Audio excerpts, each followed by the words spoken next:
ओम शांति।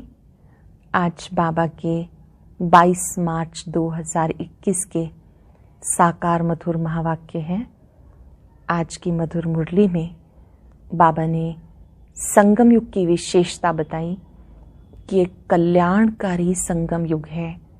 इसमें हर आत्मा का कल्याण होता है। जैसे बाबा कल्याणकारी है, ऐसे ही बच्चों को भी बाप समान सबका कल्याणकारी मास्टर दुख हरता सुख करता बनना है। बाबा ने स्मृति दिलाई, आपको अपना घर छोड़े हुए 5-4 वर्ष हुए और उसमें आपने 84 जन्म लिए।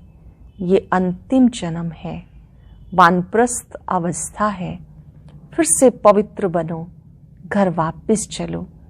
बाबा को ज्ञानी तो आत्माएं, ज्ञान को धारण करने वाली आत्माएं अति प्रिय हैं। इसलिए बच्चों को भी मास्टर ज्ञान सागर बनना है। बाबा ने कहा, आपको श्रेष्ठ पुरुषार्थी बनना है। श्रेष्ठ पुरुषार्थी अर्थात हर संकल्प में, हर श्वास में बाबा की याद हो, अनहद नाद चलता रहे, अजपा जाप होता रहे। जब हर श्वास में, हर संकल्प में बाबा की याद रहेगी तो साधारणता समाप्त होती जाएगी, महानता आती जाएगी। ये आगे बढ़ने की निशानी है कि साधारणता समाप्त हो जाए, महानता आती जाए। मनन शक्ति का महत्व बताते हुए बाबा ने कहा कि अब मनन शक्ति के अनुभवी बनो। मनन शक्ति के द्वारा सागर के तले में जाने वाले ही रत्नों के अधिकारी बनते हैं। ओम शांति। बाबा कहते, मीठे बच्चे, बाप को ज्ञानी तो आत्मा बच्चे ही प्रिय हैं। इसलिए बाप समान मास्टर ज्ञान सागर बनो। बाबा को ज्ञानी तो आत्मा अर्थात ज्ञान को धारण करने वाली आत्मा ही प्रिय है। इसलिए बाप समान मास्टर ज्ञान सागर बनो। क्वेश्चन है, कल्याणकारी युग में बाप सब बच्चों को कौन सी स्मृति दिलाते हैं? बच्चे, तुम्हें अपना घर छोड़े 5-4 वर्ष हुए। तुमने 5-4 वर्ष में 84 जन्म लिए। अब ये अंतिम जन्म है, वानप्रस्थ अवस्था है। इसलिए घर जाने की तैयारी करो, फिर सुखधाम में आएंगे। भले ग्रस्त व्यवहार में रहो, लेकिन इस अंतिम जन्म में पवित्र बन बाप को याद करो। भले ग्रस्त व्यवहार में रहो, इस अंतिम जन्म में पवित्र बन बाप को याद करो। गीता महफिल में जल उठी क्षमा। ओम शांति। बच्चों ने समझा है भगवान एक है, गॉड इज वन। सभी आत्माओं का पिता एक है, उनको परम पिता परमात्मा कहा जाता है। सृष्टि का रचयिता एक है, अनेक हो नहीं सकते। इस सिद्धांत अनुसार मनुष्य अपने को भगवान कहला नहीं सकते। अब तुम ईश्वरीय सर्विस के निमित्त हो। ईश्वर नई दुनिया स्थापन कर रहे हैं, जिसको सतयुग कहा जाता। उसके लिए तुम लायक बन रहे हो। सतयुग में कोई पतित नहीं रहते, अब तुम पावन बन रहे हो। कहते पतित पावन मैं हूं और तुम बच्चों को श्रेष्ठ मत देता हूं कि मुझ अपने निराकार बाप को याद कर तुम पतित तमो प्रधान से पावन सतो प्रधान बन जाएंगे। याद रूपी योग अग्नि से पाप नष्ट हो जाएंगे।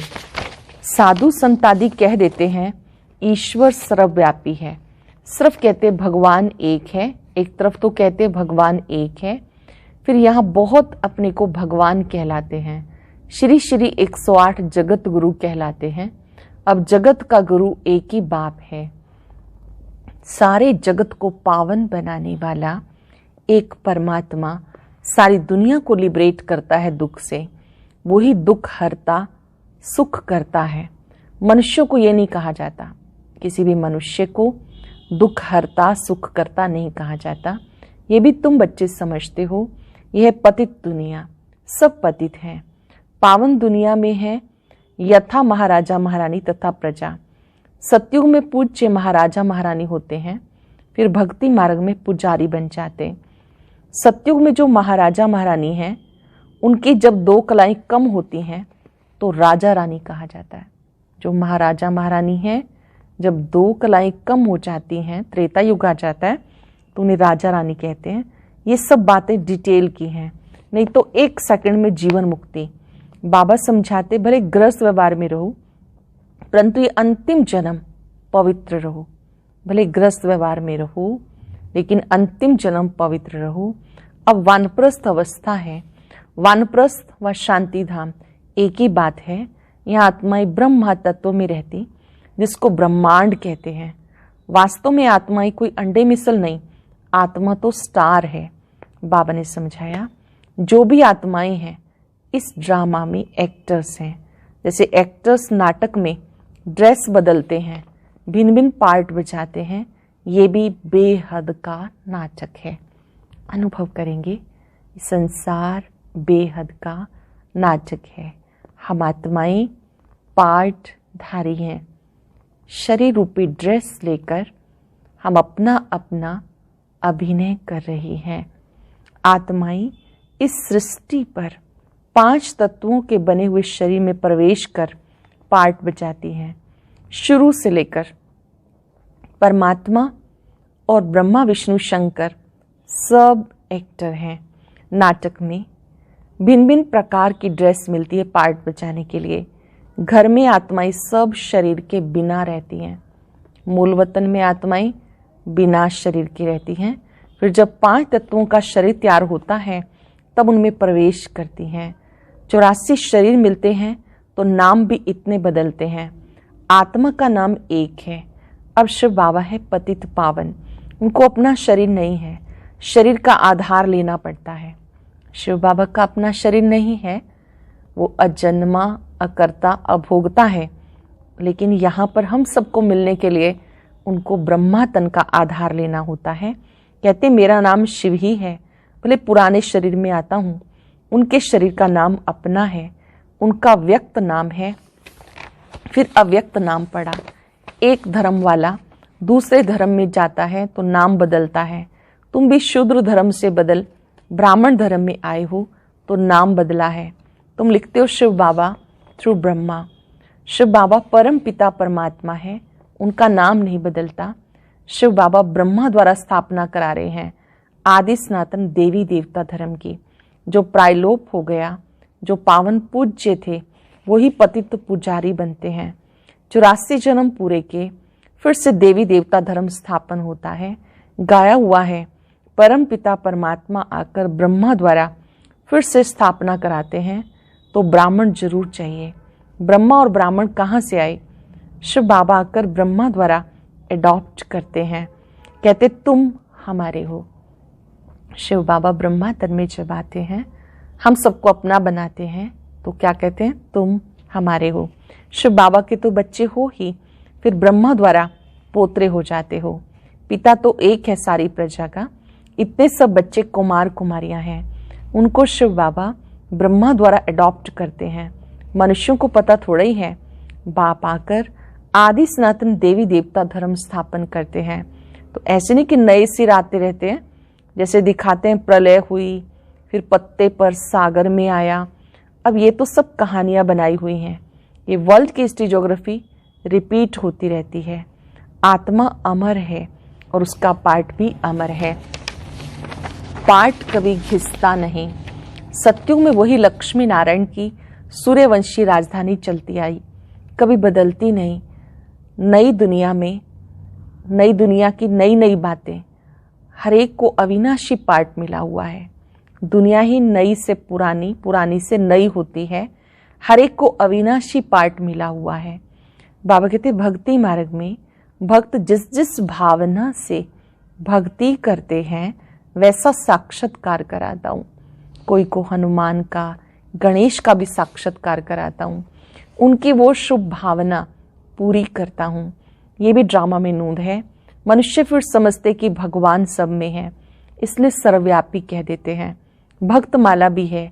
मेल्स में नारद शिरोमणि गाया जाता, फीमेल में मीरा। भक्त माला अलग है रुद्र माला अलग है, ज्ञान की माला अलग है। भक्तों की माला कभी पूजते नहीं, रुद्र माला पूजी जाती है।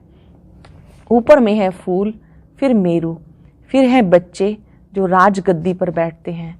रुद्र माला ही विष्णु की माला है। भक्तों की माला का सिर्फ गायन होता है। जो बाबा के बच्चे बनते हैं, रुद्र माला के मणके बनते हैं, वही विष्णु के गले का हार बनते हैं। बाबा ने कहा तुम भक्त नहीं ज्ञानी हो। बाबा कहते हैं मुझे ज्ञानी तो आत्मा प्रिय लगते हैं। बाप ही ज्ञान का सागर है, तुम बच्चों को ज्ञान दे रहे हैं। माला भी तुम्हारी पूजी जाती है। 8 रत्नों का भी पूजन होता, क्योंकि ज्ञानी तो आत्मा है तो उनकी पूजा होती है। अंगूठी बनाकर पहनते हैं क्योंकि भारत को स्वर्ग बनाते हैं। 5 विद्वान होते हैं तो उनका गायन है। 9वां दाना बीच में शिव बाबा को रखते हैं, उसको कहते हैं 9 रतन। यह है डिटेल की समझानी। बाबा सिर्फ कहते हैं बाप और वर्षे को याद करो तो विक्रम विनाश होंगे, फिर तुम चले जाएंगे। पतित आत्माएं पावन दुनिया में जा ना सके। यहाँ सब पतित हैं। देवताओं के शरीर तो पवित्र निर्विकारी हैं। वो है पूज्य, यथा राजा रानी तथा प्रजा पूज्य है। यहाँ सब है पुजारी, वहाँ दुख की बात नहीं। इसे कहा जाता स्वर्ग सुख धाम। वहाँ सुख संपत्ति शांति सब थी। सतयुग में क्या था? सुख शांति संपत्ति। अब तो कुछ नहीं है, इसलिए इसको नर्क उसको स्वर्ग कहा जाता। हम आत्माएं शांति धाम में रहने वाली हैं, वहां से आती हैं यहाँ पार्ट बचाने के लिए। हम आत्माएं शांति धाम की रहने वाली हैं, वहां से क्यों आती हैं? पार्ट बचाने के लिए। 84 जन्म पूरे भोगने पड़ते। अभी दुख धाम है, फिर हम जाते हैं शांति धाम, फिर सुख धाम में आएंगे। बाप सुख धाम का मालिक बनाने के लिए, मनुष्य से देवता बनाने के लिए पुरुषार्थ करा रहे हैं। बाबा बच्चों को सुख धाम का मालिक बनाने के लिए पुरुषार्थ करा रहे हैं। बाप सुख धाम का मालिक बनाने, मनुष्य से देवता बनाने के लिए पुरुषार्थ करा रहे हैं। ये संगम युग है। बाबा कहते हैं मैं कल्प के संगम युगे आता हूँ, युगे युगे नहीं। अर्थात 5-4 वर्ष में एक बार आता हूँ, हर युग में नहीं आता हूँ। मैं संगम युग में एक ही बार सृष्टि को बदलने आता हूँ। सतयुग था, अब कलयुग है, फिर सतयुग आना चाहिए। यह है कल्याणकारी संगम युग। सबका कल्याण होना है। संगम युग कल्याणकारी युग है, सबका कल्याण होना है। सबको रावण की जेल से छुड़ाते हैं, उनको दुख हरता सुख करता कहा जाता। यहाँ सब दुखी हैं। तुम पुरुषार्थ करते हो सुख धाम में जाने के लिए। सुख धाम जाना है तो पहले शांति धाम में जाना है। तुम्हें पार्ट बचाते बचाते 5-4 वर्ष हुए। बाबा समझाते तुम्हें अपना घर छोड़े 5-4 वर्ष हो गए। उसमें तुम भारतवासियों ने 84 जन्म लिए, अब तुम्हारा अंतिम जन्म है। सबकी वानप्रस्थ अवस्था है, सबको जाना है। गायन भी है ज्ञान का सागर व रुद्र। ये है शिव ज्ञान यज्ञ। पतित पावन शिव है, परम पिता परमात्मा को ही पतित पावन कहते हैं। रुद्र नाम भक्तों ने रख दिया, उनका असली नाम एक ही शिव है। शिव बाबा प्रजापिता ब्रह्मा द्वारा स्थापना कराते हैं। ब्रह्मा एक ही है, ये पतित, फिर वही ब्रह्मा पावन बनता है तो फरिश्ता बन जाता है। जो सूक्ष्म वतन में दिखाते हैं वह दूसरा ब्रह्मा नहीं, ब्रह्मा एक है। ये व्यक्त वो अव्यक्त, ये संपूर्ण पावन हो जाएंगे तो सूक्ष्म वतन में देखेंगे। जो यहाँ साकार में है, जब संपूर्ण बन जाते हैं तो उनको अव्यक्त ब्रह्मा कहते हैं। वहाँ हड्डी मांस आदि होती नहीं। बाबा ने जैसे समझाया, जिस आत्मा को शरीर नहीं मिलता तो वो जैसे कि भटकती है, उसे भूत कहते हैं। जब तक शरीर मिले तब तक भटकती है, कोई अच्छी होती कोई बुरी होती। तो बाबा हर एक बात की समझाने देते। वो ज्ञान का सागर है तो जरूर समझाएंगे ना। 1 सेकंड में जीवन मुक्ति है। अलफ और बे को याद करो तो सेकंड में जीवन मुक्ति का वर्षा मिलेगा। अलफ और बे, अलफ अल्लाह, बे बादशाही को याद करो तो 1 सेकंड में जीवन मुक्ति का वर्षा मिलेगा। कितना सहज है, नाम ही सहज राजयोग। वे समझते भारत का योग ये था, परंतु वह सन्यासियों का हठ योग है। ये बिल्कुल ही सहज है। योग माना याद, उनका हठ योग, ये है सहज योग। बाबा कहते मुझे इस प्रकार याद करो, कोई लॉकेट आदि लगाने की दरकार नहीं। तुम तो बच्चे हो ना बाप के, बाप को सिर्फ याद करो, बहुत प्यार से याद करो। तुम यहाँ पार्ट बजाने आए हो, सबको वापस घर जाना है, फिर वही पार्ट बजाना है। भारतवासी सूर्यवंशी, चंद्रवंशी, वैश्यवंशी, शूद्रवंशी बनते हैं। इस बीच में और धर्म वाले भी आते हैं। 84 जन्म तुम लेते हो, फिर तुम कोई नंबर 1 में जाना है, फिर तुम सतयुग में आएंगे तो और सब शांति धाम में होंगे। और धर्म वालों के वर्ण नहीं है, वर्ण भारत के ही हैं। तुम ही सूर्यवंशी, चंद्रवंशी बने थे, अभी ब्राह्मण वर्ण में हो, ब्रह्मावंशी ब्राह्मण बने हो। ये बातें बाबा समझाते। जिनकी बुद्धि में धारणा नहीं हो सकती उनको कहते सिर्फ बाप को याद करो। बहुत सारी बातें याद नहीं रह सकती तो बाबा कहते बाप को याद करो। इसे बाप को जानने से बच्चे को मालूम पड़ जाता है कि ये मिल्कियत है। बच्चे को तो वर्षा नहीं मिलता, यहाँ तुम शिव बाबा के बच्चे हो, सबका हक है, मेल अथवा फीमेल सबका हक है। सबको सिखाना है शिव बाबा को याद करो। जितना याद करेंगे उतना विक्रम विनाश होंगे, पतित से पावन बनेंगे। आत्मा में जो खाद पड़ी है वो कैसे निकले? बाबा कहते योग से तुम्हारी खाद खत्म हो जाएगी। याद करने से आत्मा में जो खाद है वो निकल जाएगी। पतित शरीर यहाँ ही छोड़ना है, आत्मा पवित्र बन जाएगी, सब मच्छरों सदृश जाएंगे। बुद्धि भी कहती है सतयुग में बहुत थोड़े रहते हैं, इस विनाश में कितने मनुष्य मरेंगे, बाकी थोड़े जाकर रहेंगे। राजाएं तो थोड़े रहेंगे, बाकी 9 लाख प्रजा सतयुग में रहती। इस पर गाते भी है ना, 9 लाख तारे यानी प्रजा। झाड़ पहले छोटा होता फिर वृद्धि को पाता है। अभी तो कितनी आत्माएं हैं। बाबा आते हैं, सबका गाइड बन के ले जाते हैं। बाबा जब आते हैं तो बच्चों का गाइड बनकर घर वापस ले जाते हैं। अच्छा, मीठे मीठे सिक्के लदे बच्चों प्रति माता पिता बाप दादा का याद प्यार, गुड मॉर्निंग। रूहानी बाप की रूहानी बच्चों को नमस्ते, रूहानी बच्चों की रूहानी बाप दादा को नमस्ते, गुड मॉर्निंग। शुक्रिया बाबा, शुक्रिया। धारणा के लिए सार, आज की मुख्य बातें। योग अग्नि से विकर्मों की खाद को भस्म कर पावन बनना है। अब वानप्रस्थ अवस्था है, इसलिए वापस घर जाने के लिए संपूर्ण सतो प्रधान बनना है। इस कल्याणकारी युग में बाप समान दुख हरता सुख करता बनना है। इस कल्याणकारी युग में बाप समान दुख हरता सुख करता बनना है। आज का वरदान, साधारणता को समाप्त कर महानता का अनुभव करने वाले श्रेष्ठ पुरुषार्थी भव। जो श्रेष्ठ पुरुषार्थी बच्चे हैं उनका हर संकल्प महान होगा। जो श्रेष्ठ पुरुषार्थी बच्चे हैं उनका हर संकल्प महान होगा, क्योंकि उनके हर संकल्प, हर श्वास में स्वतः बाप की याद होगी। जैसे भक्ति में कहते हैं, अनहद शब्द सुनाई दे, अजपा जाप चलता रहे। ऐसा पुरुषार्थ निरंतर, इसको कहते हैं श्रेष्ठ पुरुषार्थ। याद करना नहीं, स्वतः याद आता रहे, तब साधारणता खत्म होती जाएगी, महानता आती जाएगी। यह आगे बढ़ने की निशानी। स्लोगन है, मनन शक्ति द्वारा सागर के तले में जाने वाले ही रत्नों के अधिकारी बनते हैं। मनन शक्ति के द्वारा सागर के तले में जाने वाले ही रत्नों के अधिकारी बनते हैं। आज हम अभ्यास करेंगे, मैं श्रेष्ठ पुरुषार्थी हूं। मेरा हर संकल्प, हर श्वास अति श्रेष्ठ बाप की याद में है। अपने श्वास को, संकल्प को गहराई से अनुभव करें।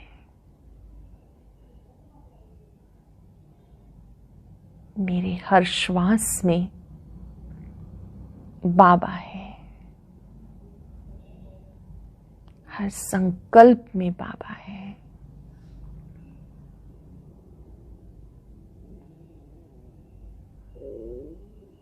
अनहद नाद सुनाई दे, मेरा बाबा, मीठा बाबा, प्यारा बाबा, शुक्रिया बाबा। ओम शांति। और अभी सुनेंगे आज की अव्यक्त मुरली। इसके लिए ऊपर दिए गए बॉक्स को क्लिक करें